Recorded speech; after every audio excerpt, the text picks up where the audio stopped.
আসসালামু আলাইকুম প্রিয় শিক্ষার্থী বন্ধুরা, সকলকে স্বাগত জানাচ্ছি আমাদের আজকের টিউটোরিয়ালে।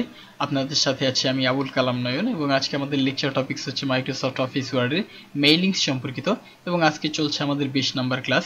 তো প্রথমে আমরা ফাইলে ক্লিক করে একটি ব্ল্যাঙ্ক ডকুমেন্ট নিয়ে নিচ্ছি। ব্ল্যাঙ্ক ডকুমেন্ট নেওয়ার পরে আমরা কিছু লেখা আগে থেকে কপি করে রেখেছিলাম, এখানে কার্সর থাকা অবস্থায় পেস্ট করে নিচ্ছি। তো তারপরে আমরা যদি মেইলিংয়ে ক্লিক করে মেইলিংয়ে আসি, মেইলিং বলতে মূলত বোঝানো হচ্ছে চিঠিপত্র বা কোনো বার্তা এমন কোনো কিছুকে, অর্থাৎ আপনি কম্পিউটারের মাধ্যমে একই সাথে অনেককে যদি চিঠি পাঠাতে চান, কিন্তু চিঠির মূল বিষয়বস্তু একটি, কিন্তু চিঠি বিভিন্ন মানুষের বিভিন্ন নামে এবং বিভিন্ন ঠিকানায় যাবে, তবে সেই ক্ষেত্রে আপনি এখান থেকে মেইলিং ব্যবহার করতে পারেন। তো মেইলিং ব্যবহার করার জন্য প্রথমেই আমরা এখান থেকে সিলেক্ট রিসিপ্টনিস্টে ক্লিক করব। এখান থেকে সিলেক্ট এ নিউ লিস্ট, যদি আপনার কোনো অ্যাড্রেস লিস্ট এর আগে তৈরি করা না থাকে তবে এখান থেকে সিলেক্ট এ নিউ লিস্টে ক্লিক করে আপনাকে অ্যাড্রেস লিস্ট তৈরি করে নিতে হবে, এবং আগের থেকে যদি অ্যাড্রেস লিস্ট তৈরি করা থাকে তবে সেই ক্ষেত্রে ইউজ অ্যান এক্সিস্টিং লিস্ট ব্যবহার করা যেতে পারে। তো যেহেতু আমাদের আগে থেকে তৈরি করা নেই, আমরা টাইপের নিউ লিস্টে প্রেস করে আমরা নতুন অ্যাড্রেস লিস্ট টাইপ করে নিব। তো এখানে ক্লিক করলাম, ক্লিক করার পরে দেখা যাবে আমাদের এখানে অনেকগুলো অ্যাড্রেস লিস্ট আছে বা অনেকগুলো আমাদের আর কি এখানে কলাম রয়েছে। তো আমরা এতগুলো কলাম নিয়ে কাজ করব না, যেমন title, first name, last name, কোম্পানির নেম, অ্যাড্রেস লাইন 1 2 এরকম অনেকগুলো আছে। তো আমরা এখানে থেকে একটু কমিয়ে নিই, কাস্টমাইজ কলামে প্রেস করে টাইটেল রাখবো, ফার্স্ট নেম রাখবো, লাস্ট নেম রাখবো না, ডিলিট। তো এখানে সিলেক্ট করে ডিলিটে প্রেস করে ডিলিট হয়ে যায়। আবার এখান থেকে অ্যাড্রেস লাইন 1 রাখবো, 2 রাখবো না, ডিলিট। যেটি রাখবো না সেটিকে ডিলিট করে দিলেই এইভাবে করে চলে যাবে। কান্ট্রি রিজন থাকবে, হোম ফোন থাকবে না, এবং এখানে আমাদের ওয়ার্ক ফোনও থাকবে না। আমরা এই জায়গায় একটি অ্যাড করে নিব, অ্যাডে ক্লিক করলে নতুন একটি অ্যাড হবে। এখানে আমরা দিব হচ্ছে মোবাইলে প্রেস করি, এবার যদি ওকে প্রেস করি মোবাইলের অপশন চলে আসবে, কান্ট্রি রিজন থাকবে, এখান থেকে ইমেল অ্যাড্রেস এটিও থাকবে। এখন যদি আমরা এরকমটা চাই, উপর নিচে করতে চাই, লাইক ইমেল অ্যাড্রেসটা উপরে এবং ফোন নিচে, এভাবে করতে চাইলে করা যেতে পারে। এবার ওকে প্রেস করে দিলে আমাদের এটি চলে আসবে।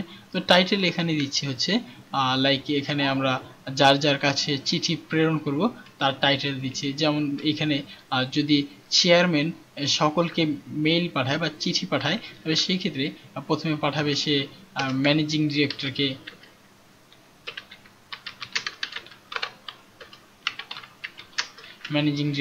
তারপর এখানে নাম লিখে দিচ্ছি এমডি আরিফ, এখানে নাম লিখে দিচ্ছি কোম্পানির নাম হচ্ছে প্রাণ গ্রুপ। তারপরে এখানে লাইক অ্যাড্রেস মিরপুর 11, সিটি হচ্ছে ঢাকা, তারপরে স্টেট হচ্ছে মিরপুর রোড, তারপরে এখানে জিপ কোড লাইক মনে করি 1216 বাংলাদেশ কান্ট্রি। তারপরে এখানে ইমেল অ্যাড্রেসটা প্রাণ 11105@gmail.com। এরপরে যদি আমরা মোবাইল নাম্বার দেখি, এভাবে করে মোবাইল নাম্বার দিতে পারি। এরপরে আমরা আবার যাকে চিঠি দিতে চাই তার ঠিকানা লিখতে পারি, যেমন GM general manager, MD Rafiq প্রাণ গ্রুপ, তিনি থাকেন হচ্ছে মিরপুর 14 ঢাকা মিরপুর রোড, এখান থেকে 1216 ওকে বাংলাদেশ। এরকম বিভিন্ন ধরনের আমরা ঠিকানা ব্যবহার করে নিতে পারি।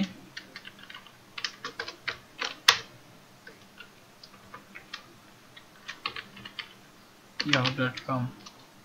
তারপরে এখান থেকে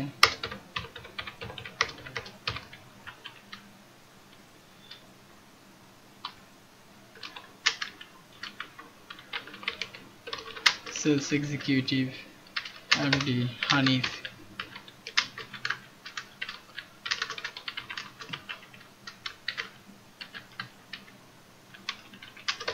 মোহাম্মদপুর, পরে একটি মিরপুর বানানটি ভুল ছিল, মোহাম্মদপুর ঢাকা,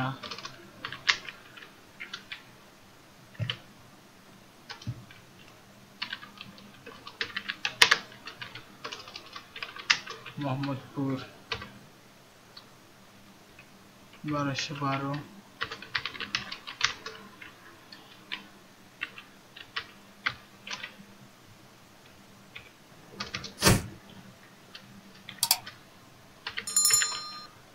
gmail.com।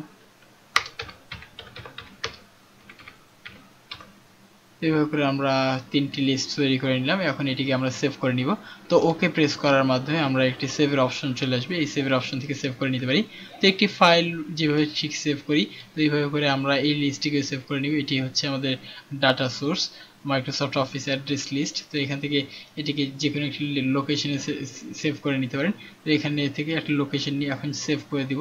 তো সেভ করার আগে আমরা দেখি এখানে মেইলিংয়ের যে অপশনগুলো রয়েছে এগুলো সব হাইড করা রয়েছে, কিন্তু যখনই আমি এই ডকুমেন্টটিকে কোনো একটি নামে সেভ করে দিচ্ছি, অ্যাড্রেস, এখন এটিকে সেভ করলে দেখা যাবে এই অপশনগুলো আমাদের শো করেছে। এখন এখান থেকে লাইক মনে করুন এন্টার প্রেস করে কার্সর রেখে এখান থেকে যদি আমরা ইনসার্ট মার্জ ফিল্ডে ক্লিক করে টাইটেল দিয়ে দিলাম, এন্টার প্রেস করে তারপরে আবার এখান থেকে ফার্স্ট নেম দিয়ে দিলাম, আবার এন্টার প্রেস করে কোম্পানি নেম, আবার এন্টার প্রেস করে এখান থেকে যদি আমরা অ্যাড্রেস লিস্ট দিই, তারপর কমা স্পেস দিয়ে অ্যাড্রেসটা পুরো একটি লাইনে দিব, আবার কমা স্পেস দিয়ে এখান থেকে যদি আমরা স্টেট দিই, সিটি, স্টেট, জিপ কোড, তারপরে এখানে কান্ট্রি আর রিজন, আবার এন্টার প্রেস করে আবার যদি এখান থেকে আমরা ইমেল এবং ফোন নাম্বার এক লাইনে দিতে চাই, যেভাবে করে দিয়ে নিতে পারি।